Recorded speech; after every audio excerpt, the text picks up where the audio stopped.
chanter le numéro 20.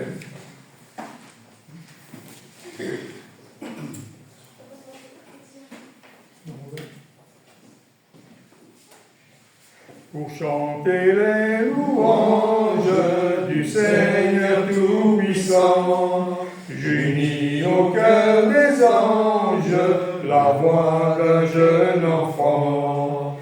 Pourrais-je encore me taire, négligeant mon Sauveur, quand tout sur cette terre célèbre son auteur? La gentille alouette, le rossignol des bois, le pinceau, la fauvette, font résonner le roi.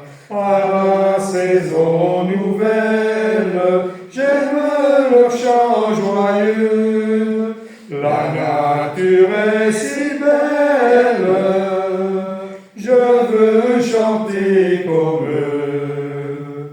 11 heures de tristesse, quand un changement retentit, bientôt ma douleur cesse et mon chagrin s'enfuit. Ainsi douce harmonie, tu ranimes mon cœur, et souvent dans la vie, tu me rends le bonheur.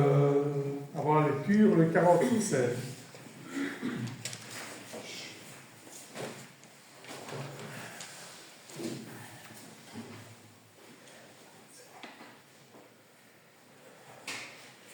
Les cieux et la terre célèbrent en chœur la gloire du Père, du Dieu créateur.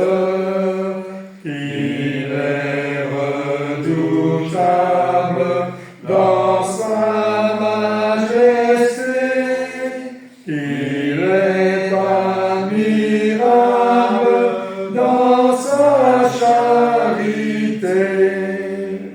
C'est lui qui nous donne le printemps joyeux, les fruits de l'automne, l'été radieux, largesse infinie que rien ne tarit, sa main rassasie tout être qui vit.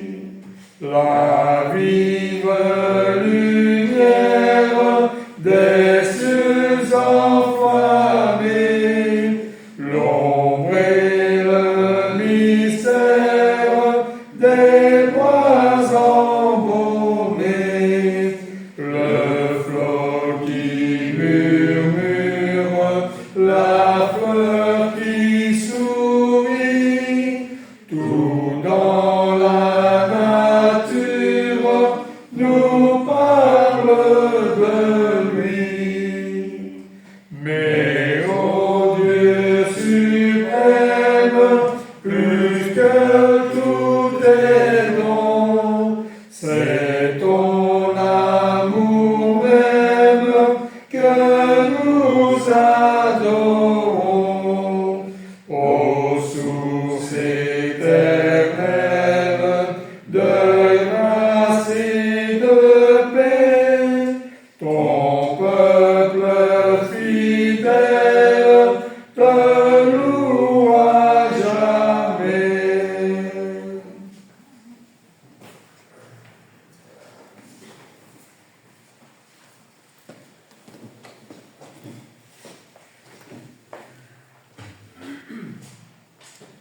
Pour la lecture de ce matin, je vais lire un passage en Jean chapitre 8.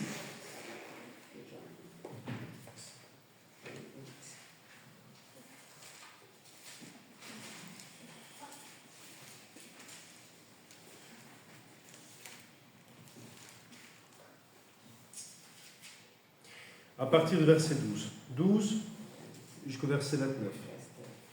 Jean chapitre 8, à partir du verset 12. Jésus leur parla de nouveau et dit, « Je suis la lumière du monde.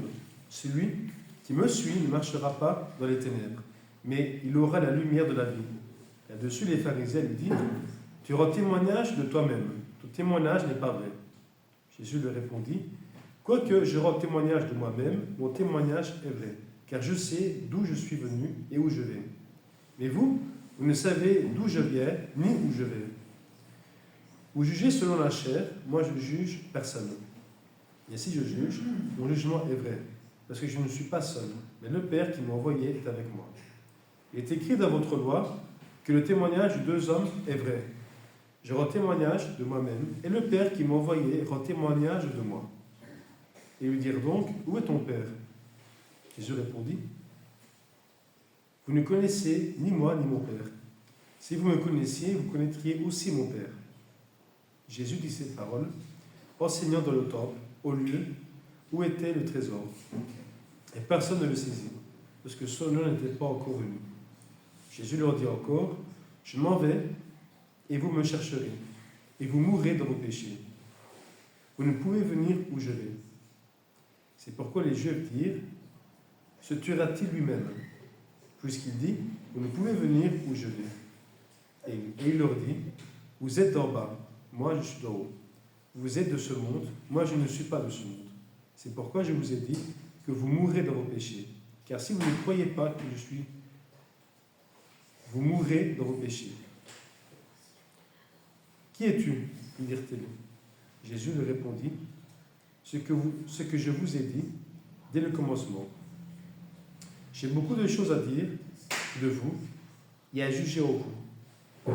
Mais celui qui m'a envoyé est vrai, et ce que j'ai entendu de lui, je le dis au monde. Ils ne comprirent point qu'il leur parlait du Père. Jésus donc leur dit, quand vous aurez enlevé le Fils de l'homme, quand vous aurez élevé le Fils de l'homme, alors vous connaîtrez ce que je suis, et que je ne fais rien de moi-même, mais que je parle selon ce que le Père m'a enseigné. Celui qui m'a envoyé est avec moi. Il ne m'a pas laissé seul, parce que je fais toujours ce qui lui est agréable.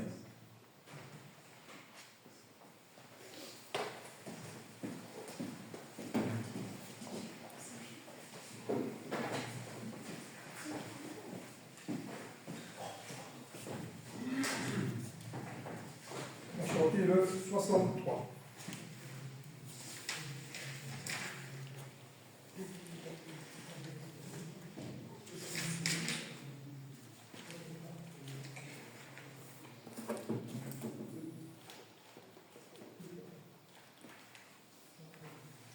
Tu m'as aimé d'avance, même avant mon enfance, moi pauvre élu, ton amour sans mesure m'a fermé me rassure, moi pauvre créature, tu m'as connu. Toi, mon impérissable, ô vie intarissable,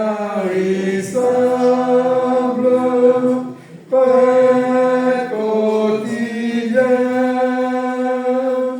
dans ce désert aride, sois mon maître et mon guide. De toi je suis avide, sois mon soutien. Très sombre est la vallée, mon âme est consolée, berger divin, daigne nous faire paître à ton ombre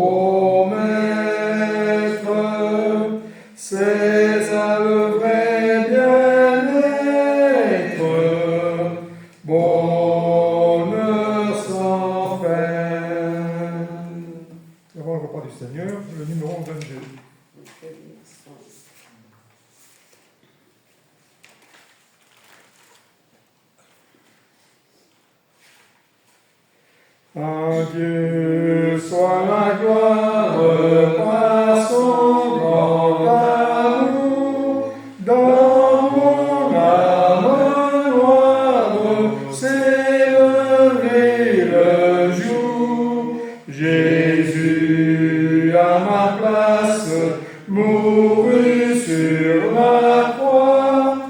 Il m'offre sa grâce et je la reçois. Gloire à Dieu, t'écoutes sa voix. Gloire à Dieu, mon cœur réjouis-toi. Oh, venez au Père, Jésus est vainqueur, que toute la terre chante en son honneur. De Jésus la joie remplit notre cœur, qu'importe qu'on voie tout notre bonheur. Selon sa promesse, Jésus changera deuil en allégresse quand il reviendra. Gloire à Dieu, t'écoutes sa voix. Gloire à Dieu, mon cœur réjouis-toi.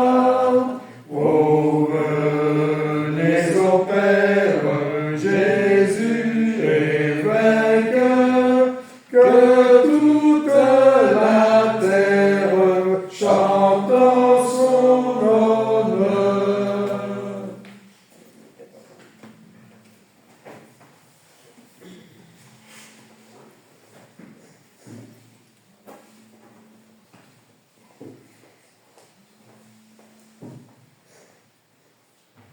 Pour le repas du Seigneur, si vous voulez bien, je vous invite à prendre Jean, chapitre 20.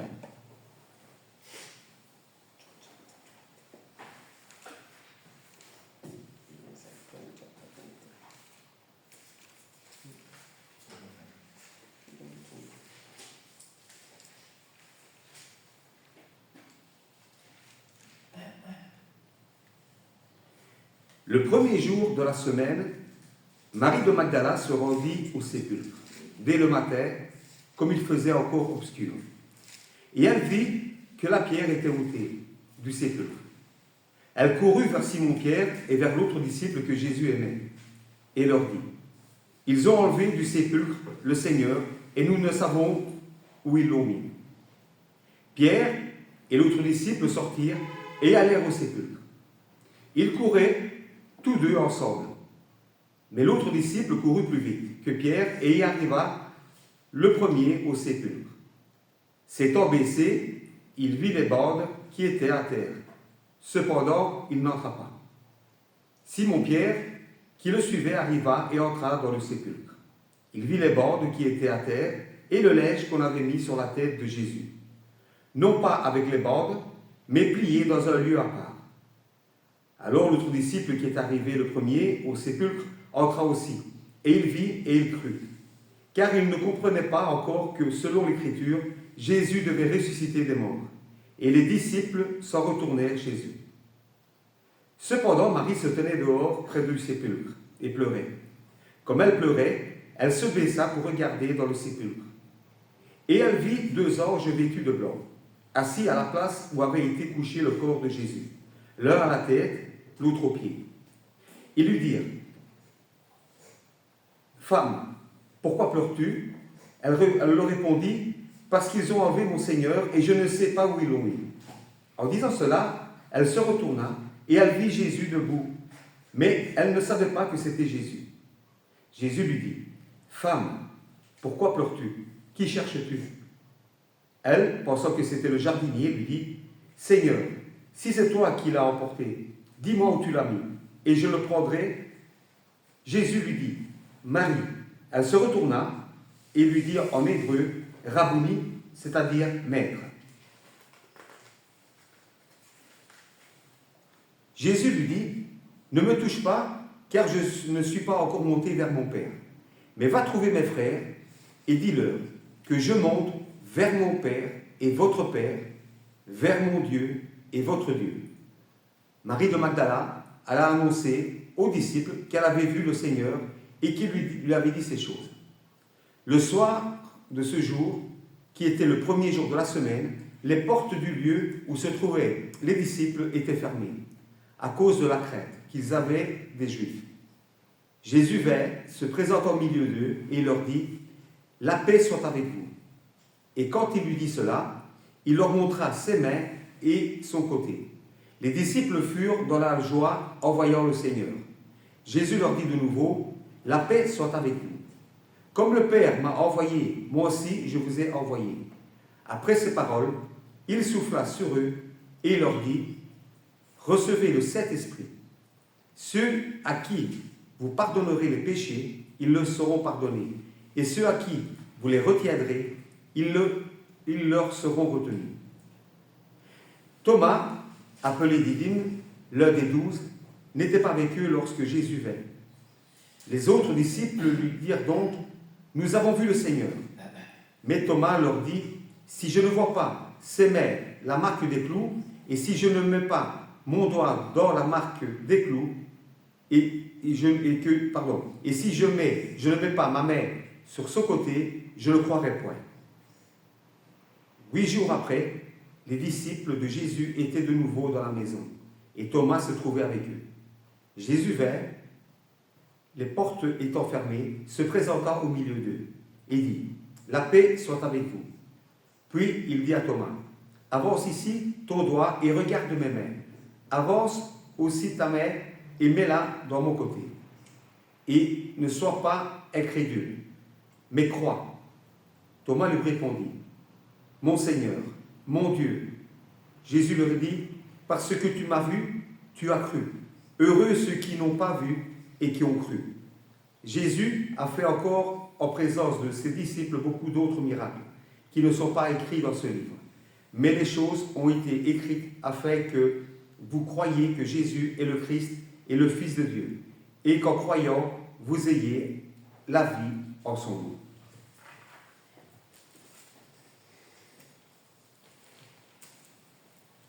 Père Tout-Puissant, nous te rendons gloire, notre Père bien-aimé.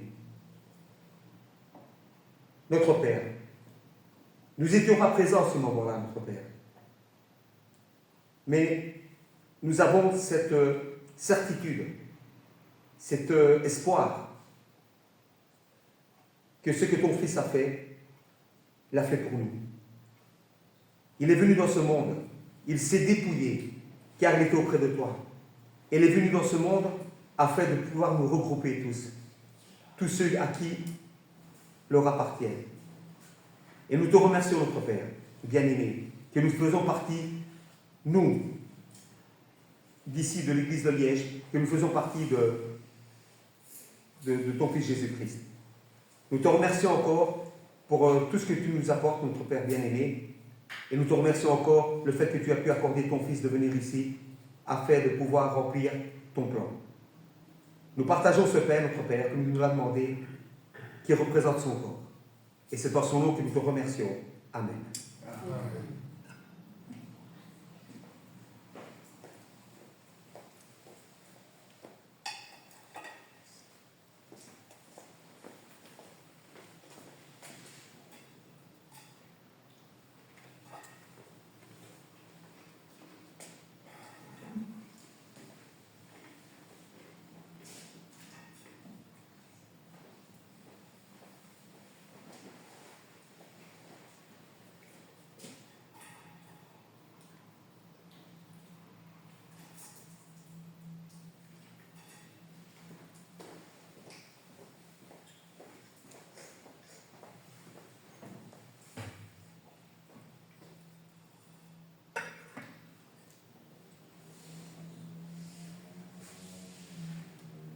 Père Tout-Puissant, nous te demandons encore pardon pour tous nos offenses et nos faiblesses. Nous te remercions, notre Père, de nous aider à être humbles, à avoir cette humilité, de reconnaître que nous avons des défauts. Nous te remercions, notre Père, de nous accepter tel qu'on est. Mais ça ne veut pas dire que nous ne devons pas travailler sur nous-mêmes, notre Père. Nous devons continuer à persévérer, aussi bien dans la foi que dans les œuvres. Nous te demandons, notre Père, de nous aider à grandir dans ta parole. Nous te remercions, notre Père, pour ce sang pour ce lait qui représente le sang de ton Fils Jésus-Christ. Ce sang qui a coulé sur la croix et qui nous a donné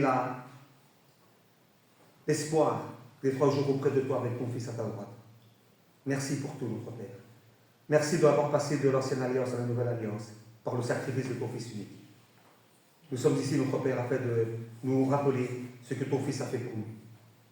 À toi soit la gloire, notre Père, et c'est au nom de ton Fils unique que nous te remercions. Amen. Amen.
On va chanter le 57.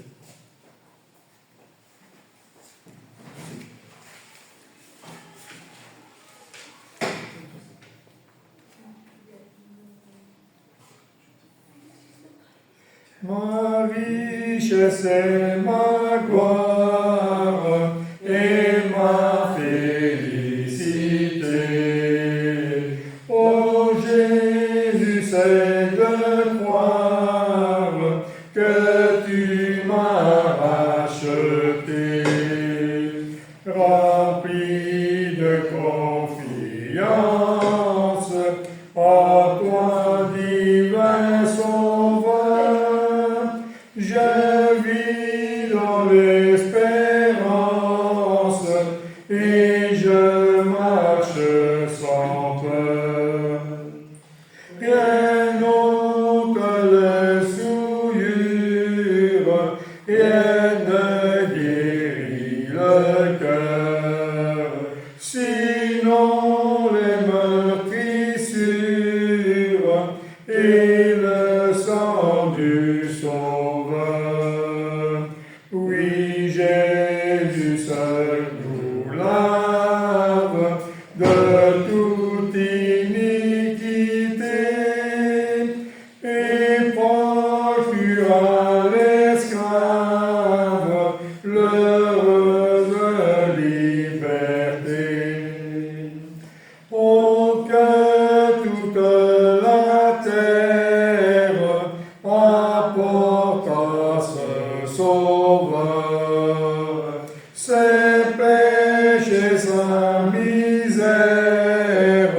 Il fait grâce aux pécheurs.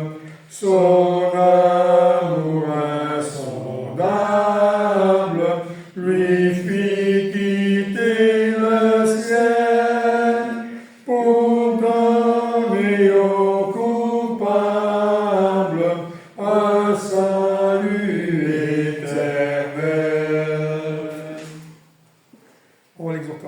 le sont sortis.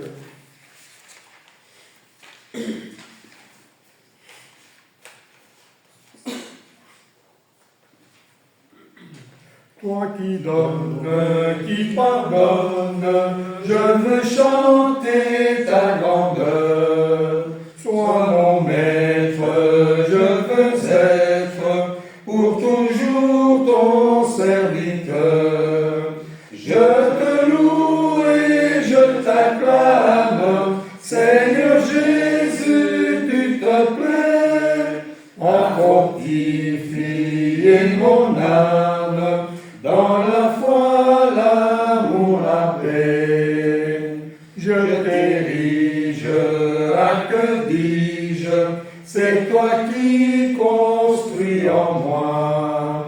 Ton Saint-Temple soit l'exemple que j'imite par la foi. Je te loue et je t'acclame, Seigneur Jésus, tu te plais à fortifier mon âme dans la foi, l'amour, la paix. Oh, la dette que j'ai faite, je ne pourrai la payer. C'est ta grâce qui l'efface, toi seul peux m'en défrayer.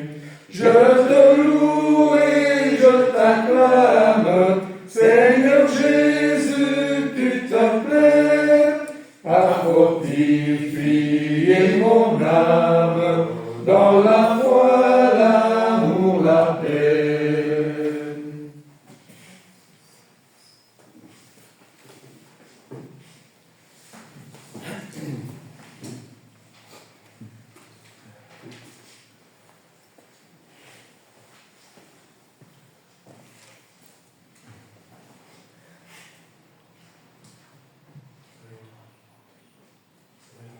Sharon, je crois que tu avais des petites nouvelles, Sharon, pour Hélène, donc tu l'as eu. Oui, mais il semble là, elle est absolument malade. Elle est un peu malade, Hélène, oui, c'est ça. Qu'est-ce qu'elle a? Ah, la grippe. Il y a la grève de repos là pour moi. À la maison de repos. Ok. Sinon, aussi quand tes parents reviendront, La semaine prochaine. la semaine prochaine. Et puis, il y a... Bah, ils prennent le bateau jeudi, je pense. Ah oui, donc peut-être qu'on Dimanche, ils seront là, ils seront là peut-être mais déjà je dimanche. pense Donc, qu'ils arrivent à la maison le samedi dans la journée, je ne sais pas. ouais. Et puis tous les autres sujets de prière, hein, qu'on connaît, Et il ne faut pas les oublier. est-ce que tu as des nouvelles de Brent? Les Brents, il nous faut continuer à prier. C'est pas bien maintenant. Non? Non. Il faut continuer à prier. On sait ce qu'il a déjà. On S'il sait. vous plaît. On sait ce que c'est. Les femmes, il m'a dit, maintenant presque il perdu les têtes Oh! à cause de pression. La Ah pression. oui, c'est Le sang, oui, le la blanc, pression, c'est beaucoup. Ah oui. So après les. AVC. Oui. Ça c'est le problème.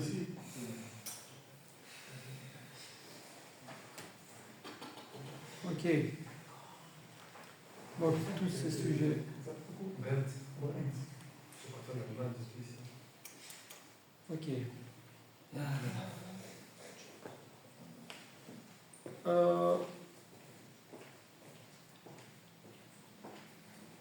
L'autorité, la parole de Dieu qui nous a laissés, des fois on se pose la question, tiens, on lit des passages, mais pourquoi est-ce que Dieu a choisi, a sélectionné des textes, des histoires, des généalogies, et bon, on se pose parfois des questions.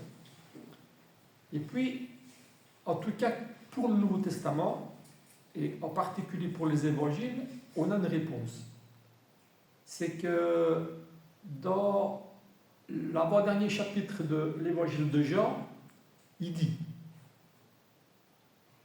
que Jésus a fait encore en présence de ses disciples beaucoup d'autres choses, beaucoup d'autres miracles.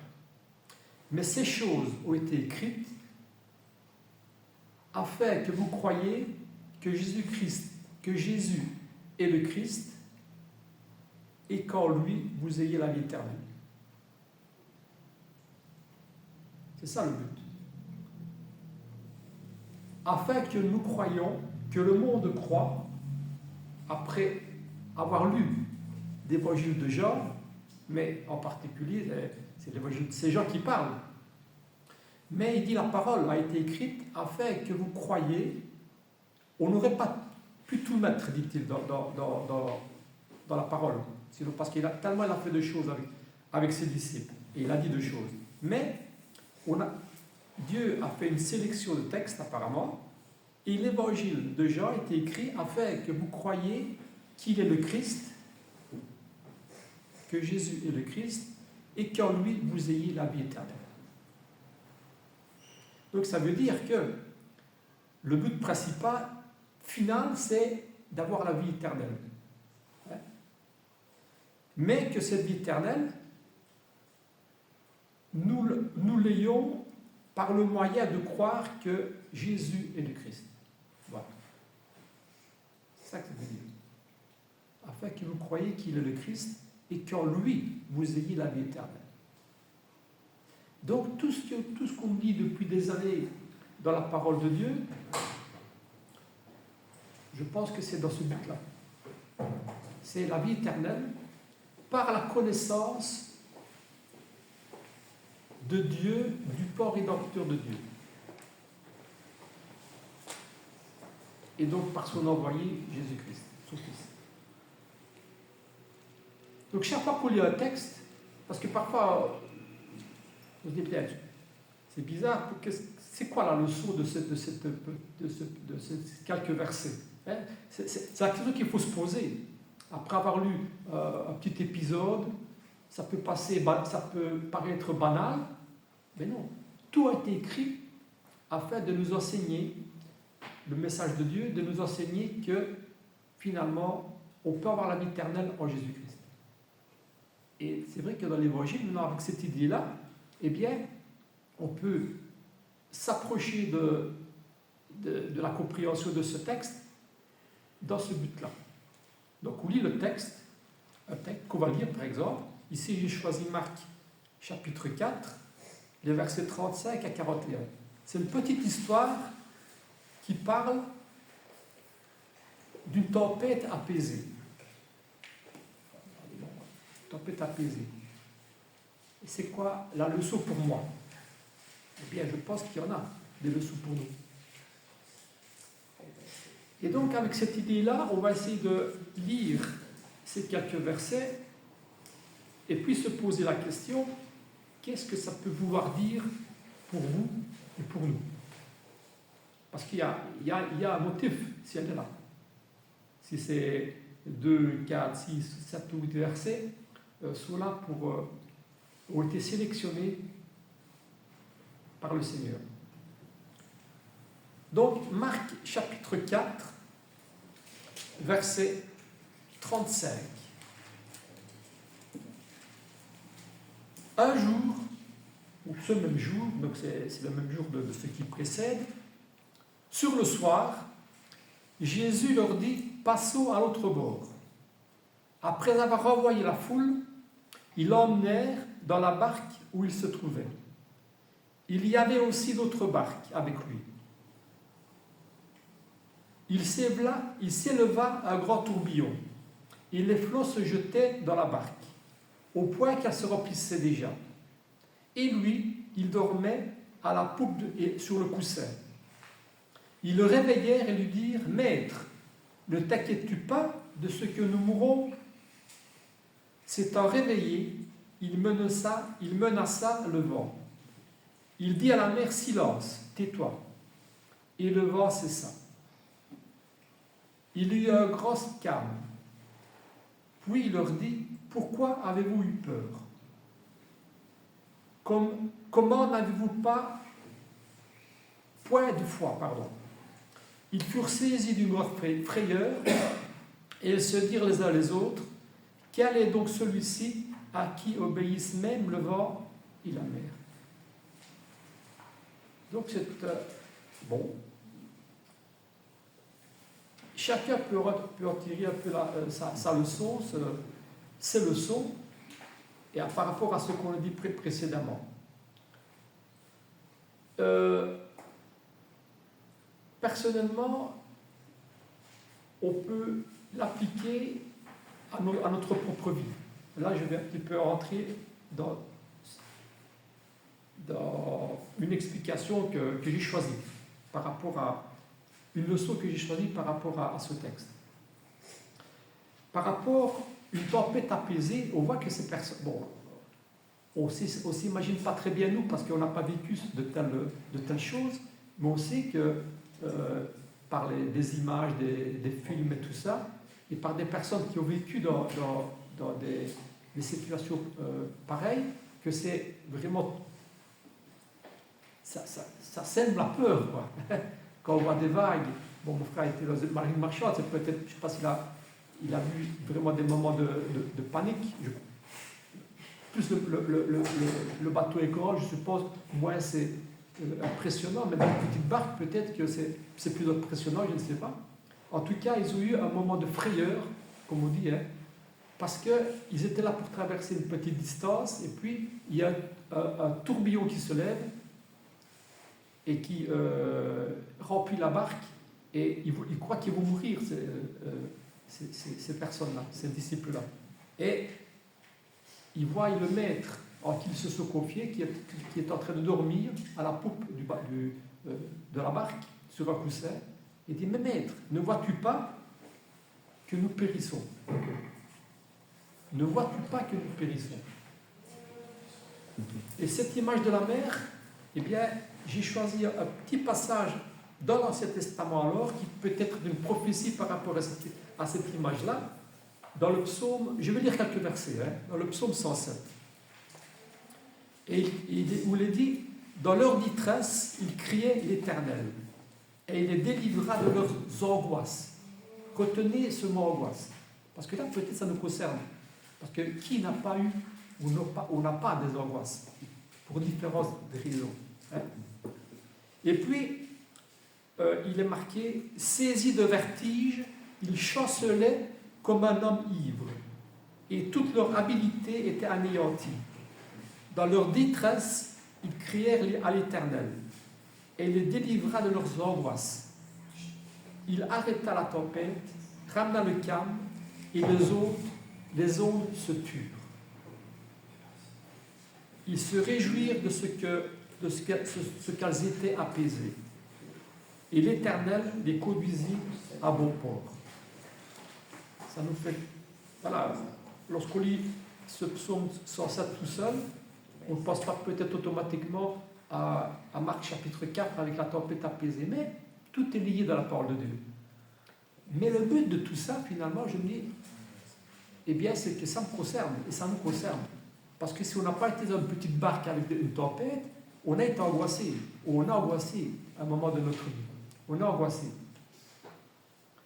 Et cette image de la mer, finalement, elle reflète très bien notre cœur. Notre cœur. Le trouble, les angoisses. Un cœur qui, parfois, est agité pour des raisons différentes. Il est troublé et parfois il est serein. Il y a des moments où nous sommes sereins, heureusement, mais il y a des moments où notre cœur est troublé. C'est une alternance comme ça de périodes calmes avec des moments troubles et difficiles. Avec des vagues, comme dans l'histoire de Marc chapitre 4. Avec des vagues, avec une instabilité qui est causée par un danger, parfois, ou par des peurs. Des dangers ou des peurs, ou des questionnements, tout simplement. Et nous ne sommes pas à l'abri de cette tempête-là. Personne. Nous sommes dans l'embarcation avec, j'espère, Jésus-Christ. Il n'est pas seulement dans... On a illustré une fois Jésus-Christ qui est présent parmi nous, parce que là où 2 ou 3 sont réunis, Jésus est... Mais il est présent à chaque moment de notre vie. Si ce n'est pas dans une barque, Ben, c'est peut-être chez nous, c'est peut-être au travail, c'est peut-être dans la rue, c'est peut-être partout. Mais il est là aussi. Et je pense alors que cette tempête a été, je pense, j'aime pas dire ça, je veux dire c'est une interprétation, mais peut-être, je dirais, que Dieu a permis cette tempête, dans cette histoire-là, qui est véridique, pour manifester sa puissance et celle de Jésus-Christ.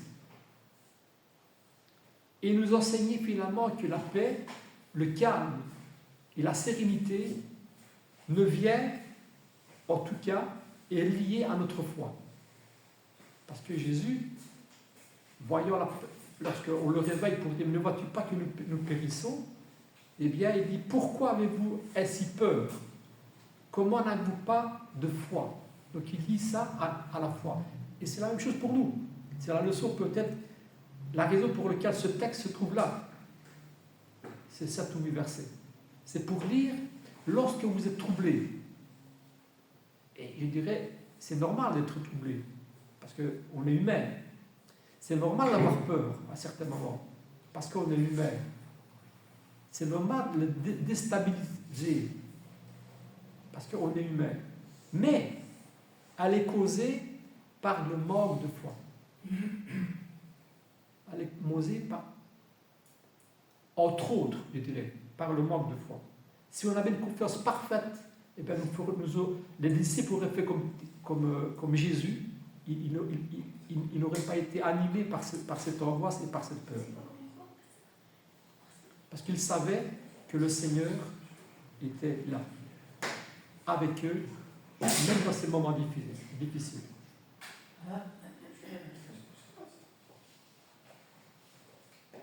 Et puis, il calme, il commande la nature en disant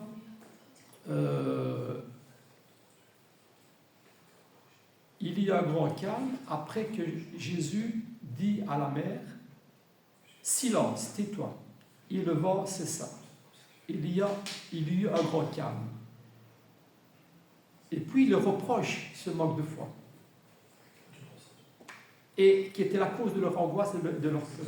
Et puis la réaction des disciples qui ont été témoins de ces choses-là, il dit, mais quel est donc celui-ci à qui obéissent même le vent et la mer? Donc ils n'ont peut-être pas encore compris ce que dit Jean. Ces choses ont été écrites afin que vous croyiez qu'il est le Christ, le Fils de Dieu, afin que vous ayez la vie éternelle. Mais il se pose encore la question, comme quoi on disait, il faut encore évoluer dans notre foi. Et des personnes, peut-être qu'ils sont assis là, évoluent dans leur foi, mais ils en sont encore au questionnement et se demander, mais qui est celui-ci qui commande le vent et la mer? Eh bien, la question, la raison, je pense, et la réponse à cette question, c'est l'autorité de Jésus-Christ. On se confie pas à un homme, on se confie justement au Christ, au Fils de Dieu, celui qui a autorité. On est ici au chapitre 4, hein.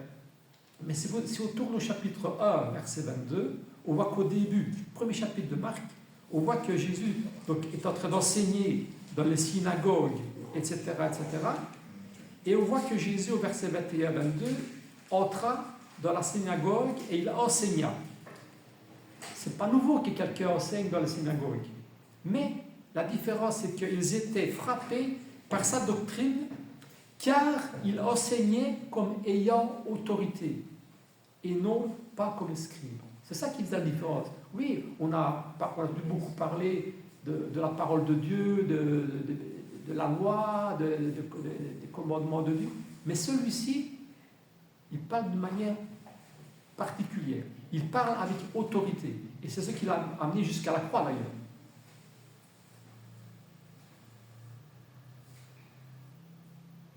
Et cette autorité-là, elle n'était pas seulement dans les paroles, mais elle était aussi dans les actes. Jésus, la particularité, c'est qu'il a enseigné la parole de Dieu, et il a vécu la parole de Dieu. Il vit la parole de Dieu. Ce qu'aucun homme ne peut faire, parfaitement. Eh bien, cette autorité, elle allait jusque dans les commandements, dans la maîtrise du vent et de la mer. Parce qu'il avait autorité que Dieu lui avait donnée. Dans les paroles et dans les actes. Et c'est pour ça qu'on doit croire que celui en qui on se confie peut amener notre paix. Il est marqué, hein? Il est notre paix comme aucun homme ne peut la donner. Ben, à cause de ça. À cause de ça. Je ne sais pas quelle est la volonté de Dieu. Mais il peut le faire. Il peut le faire. Comme il a apaisé, comme il a commandé le vent et la mer à ce moment-là. Ça, c'est peut-être la leçon de ces quelques versets en Marc chapitre 4. Il bannit la crête, nous dit un verset, il bannit la crête et nous donne la paix. En Ésaïe chapitre 9, je vais lire un petit verset en Ésaïe chapitre 9.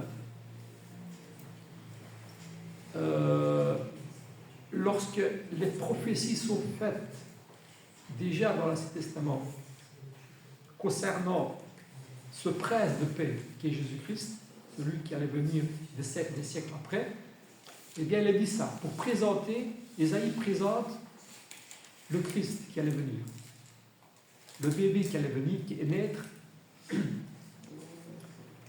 en Israël, et il voit ça au verset 5 du chapitre 9. Car un enfant nous est né, un fils nous est donné, et la domination reposera sur son épaule. On l'appellera admirable, conseiller, Dieu puissant, Père éternel, prince de la paix. Voilà, on pourrait prendre mot par mot et voir, bien sûr, comment on peut le comprendre, mais il termine en disant il sera le prince de la paix.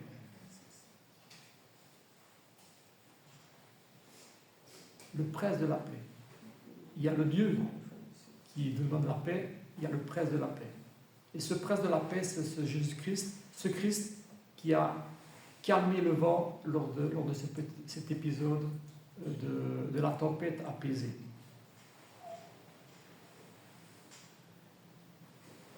Alors on a besoin de reconnaître la place de notre foi en celui qui peut apaiser la tempête, qui a apaisé la tempête, mais qui peut aussi apaiser notre tempête. C'est ça la leçon qu'on doit tirer, je pense, de cette leçon-là. Il reproche le manque de foi qui a permis cette angoisse et cette peur, mais elle peut être atténuée, apaisée par la confiance que nous avons au Fils de Dieu, je dirais, qui a toute autorité. Alors on va se confier à lui avec sa décision qui fera que il exaucera nos prières ou pas pour différentes raisons.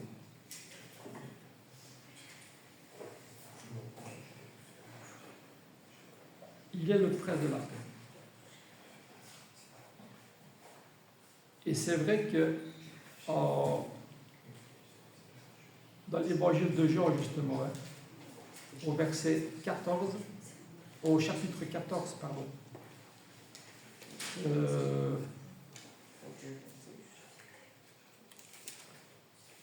verset 27,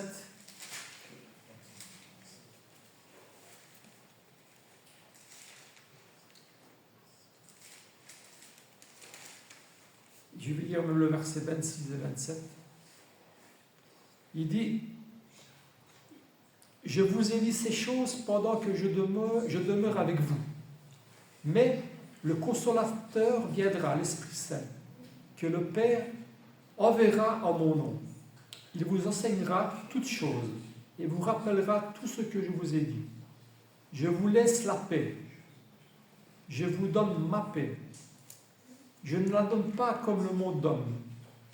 Que votre cœur ne se trouble pas et ne s'alarme pas.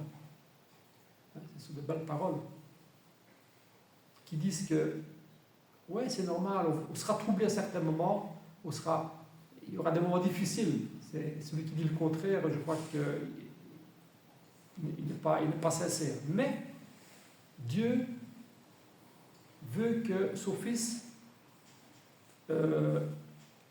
laisse la paix qu'il peut donner pour ceux qui veulent la recevoir, et il ne la donne pas comme le monde donne, il la donne avec la possibilité qu'il a la puissance de la donner.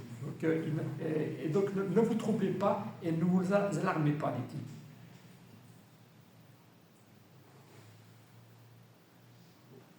Ce sont des belles paroles qui méritent qu'on s'y arrête encore un peu plus.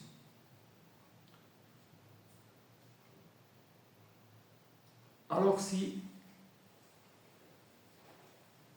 par rapport à ce petit texte qui nous enseigne encore d'autres choses, mais en particulier cette leçon-là, eh bien, je pense qu'on doit serrer dans notre cœur l'enseignement qu'on tire de cet épisode historique, et qu'on ne doit pas se laisser, la parole dit, ne vous laissez pas ravir la liberté que Christ vous a donnée. Eh bien, je dirais, en plus, ne vous laissez pas ravir cette paix que le Seigneur vous donne. Parce qu'on peut se laisser voler la paix que Jésus veut nous donner. La laisser partir volontairement, je dirais. Ce serait quelque chose de triste. Et ce précieux héritage, eh bien, il faut le considérer, il faut le peser, il faut l'apprécier et le retenir, et ne pas se le laisser ravir. Il a coûté très cher au Seigneur. Et on peut dire que nous avons la paix avec Dieu par le sang du Christ finalement, et que nous sommes réconciliés avec Dieu, et que nous avons la paix avec Dieu par Jésus-Christ. Parce que nous sommes de Dieu. Nous sommes de sa famille, nous sommes du royaume de Dieu, et finalement nous sommes ses enfants. Et j'aimerais terminer en disant un petit passage en Éphésiens. Éphésiens chapitre 2. Et je vais me demander à Giovanni de lire ces quelques versets pour terminer. En Éphésiens chapitre 2,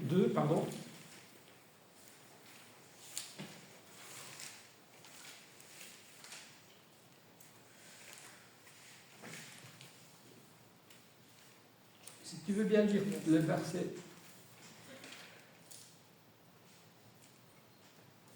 Parce que si vous regardez au chapitre 2, eh bien, dans la deuxième partie, il va citer au moins 4 fois le mot paix.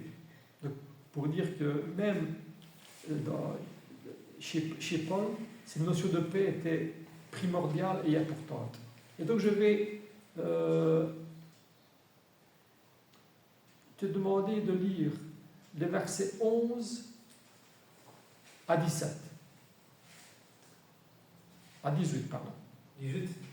À 18, oui. C'est pourquoi vous, autrefois païens de la chair, appelés incirconcis, par ce qu'on appelle circoncis, et que le sont en la chair par la main de l'homme, souvenez-vous que vous étiez en ce temps-là, sans Christ, privés du droit de citer en Israël, étrangers aux alliances, de la promesse, sans espérance et sans Dieu, dans le monde. Et maintenant, en Jésus-Christ, vous qui étiez jadis éloignés, vous avez été rapprochés par le sang de Christ.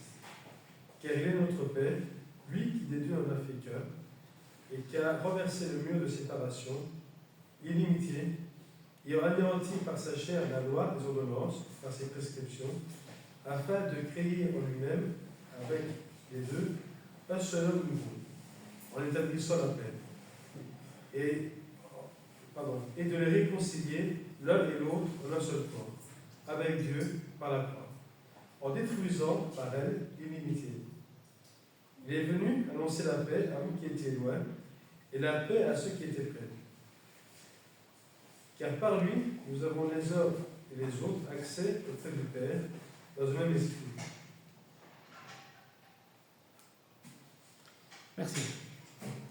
Alors, bien sûr, encore une fois, cette notion, ce trouble, cette paix, etc., c'est difficile d'en parler, mais j'aimerais comme terminer par un exemple d'une personne, c'est David. Et bien David, il parle beaucoup de cette paix aussi, cette paix intérieure qu'on essaie de se procurer, entre guillemets, c'est pas le bon mot, mais d'adopter et de saisir par celui qui peut la donner, par le seul qui peut la donner.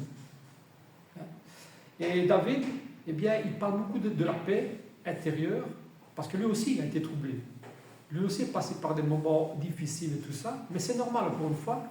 Et je ne veux pas faire ici celui qui donne la clé de tout ça, mais en tout cas, lui, David, eh bien, il a dit quelque chose d'intéressant. Et il a recherché cette paix que Dieu seul pouvait donner. Et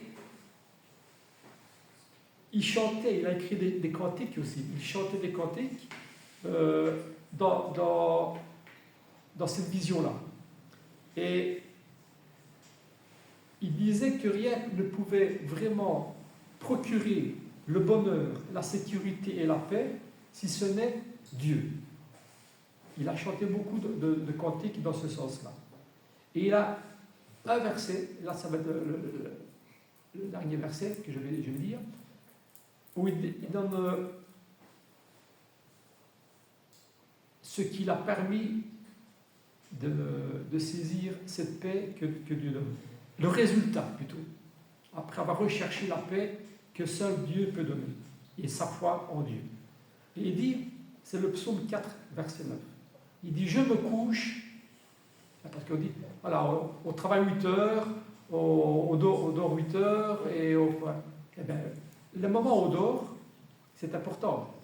Et bien, il dit, je me couche et je m'endors en paix. Car toi seul, ô Éternel, tu me donnes la sécurité dans ma demeure.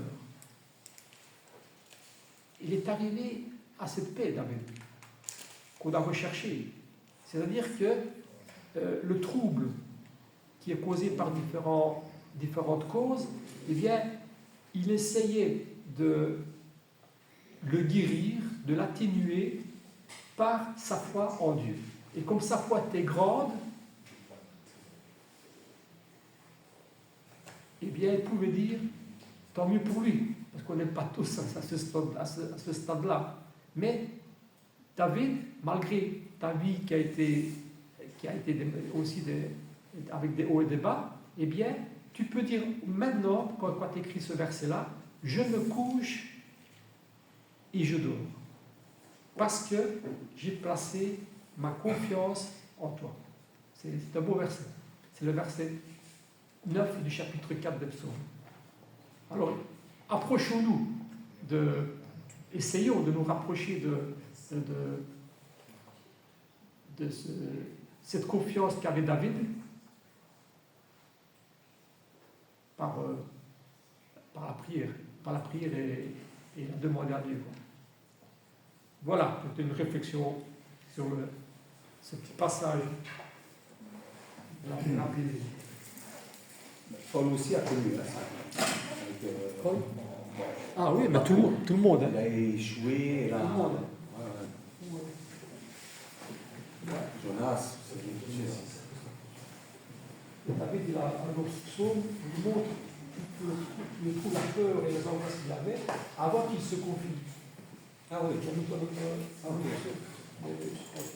Avant qu'il ne soit avant qu'il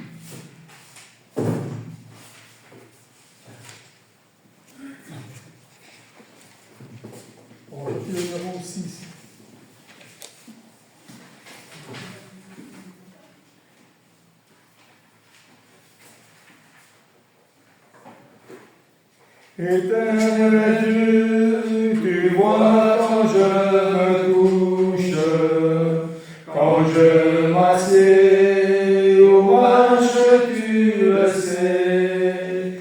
Les mots ne sont pas même dans ma bouche, que toi, Seigneur, déjà tu les connais.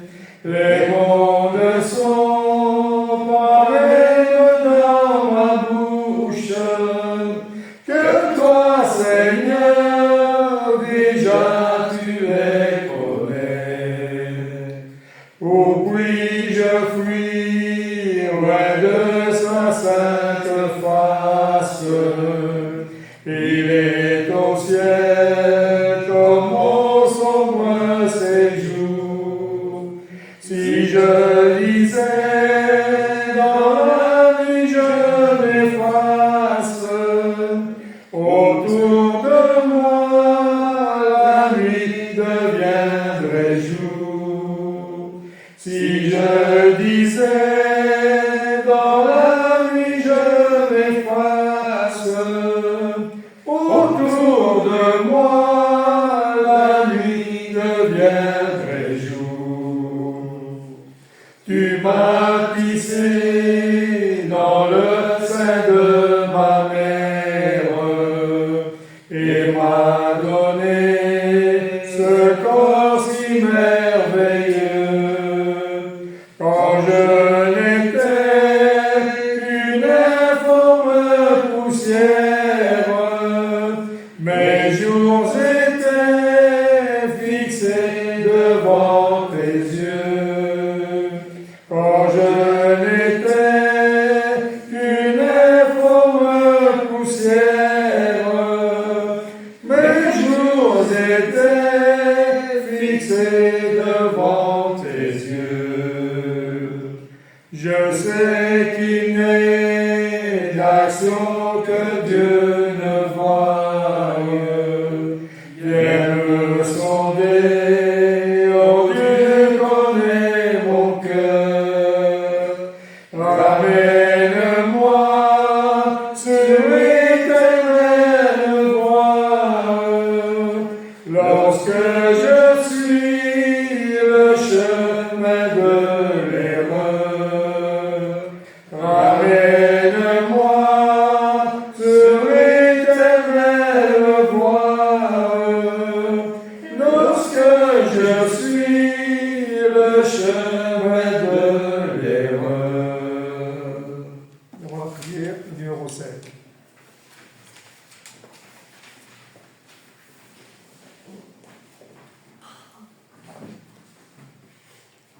Toi qui disposes de toutes choses et nous les donnes chaque jour. Reçois, ô Père, notre prière de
Père éternel, nous voulons, Père, te remercier pour ce moment privilégié que nous avons de pouvoir nous réunir ce matin, Père, afin de pouvoir te rendre ce culte. Nous te prions, Père, afin qu'il te soit agréable.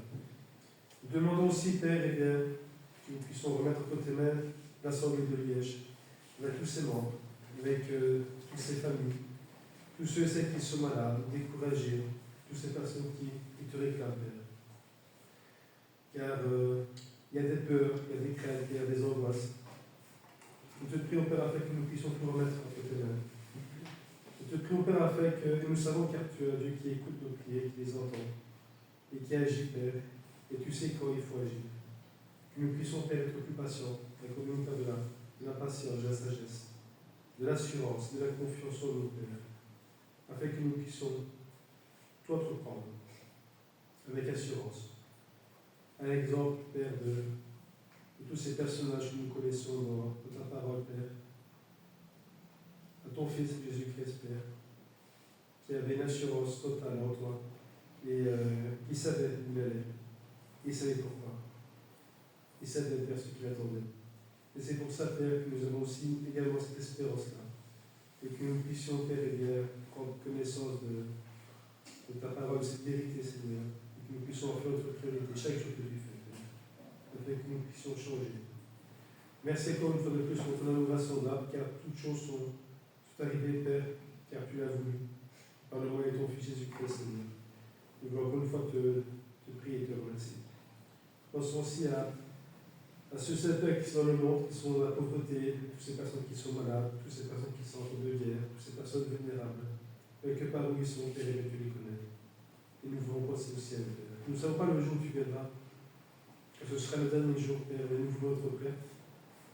En entendant ce jour, Père, que nous puissions nous préoccuper, Père, de ta parole, de placer nos priorités, Père, là où il faut, Père, c'est-à-dire dans ta justice et en ton royaume. Et nous savons que toute autre chose, nous avons vraiment besoin, Père, tu nous l'accordes. Ce sont quelques temps passés ici, Père, mais qu'est-ce que c'est ce temps ici par rapport à l'éternité à venir? Que nous puissions nous rendre vraiment compte, Père, de ce que nous faisons ici, Père, ce pourquoi nous sommes ici sur cette terre, à te servir, à servir de témoignage, Père, à faire ta volonté, à travailler dans ce champ, Père, que nous avons tous un champ. Nous sommes tous ouvriers, Père, ouvriers. Que nous puissions, Père, et bien, encore une fois, Père, et bien, faire ta volonté et travailler, Père, pour toi et pour ta fierté, Seigneur, car nous avons tous, Père, cette espérance que tu nous as tant aimés auprès d'envoyer ton Fils Jésus-Christ. Merci pour cette grâce, Père, car c'est ça qui nous sauve, Père. C'est ton Fils Jésus-Christ qui est mort pour chacun de nous. Merci pour ton amour insondable. Merci car tu nous as aimés, Père, même que nous étions rebelles. Pardonne-nous, Père, des fois comme nous le sommes encore aujourd'hui, Seigneur. Rebelles, têtus, des fois menteurs, des fois fainéants. Aide-nous, Père, à ce que nous puissions nous remettre en question, Seigneur, et changer. Merci encore pour tout, nous maintenant pour cette semaine qui a commencé entre tes mains, afin que nous puissions intervenir, que les pousses d'intervenir, que nous puissions, Seigneur, et bien, tout faire, Père, pour mériter cette espérance que nous espérons tous. Merci encore pour ton amour insondable. Nous mettons encore toutes choses entre tes mains. Nous allons précieux ton Fils qui nous voulons encore de plus ce prix et te remercier. Amen.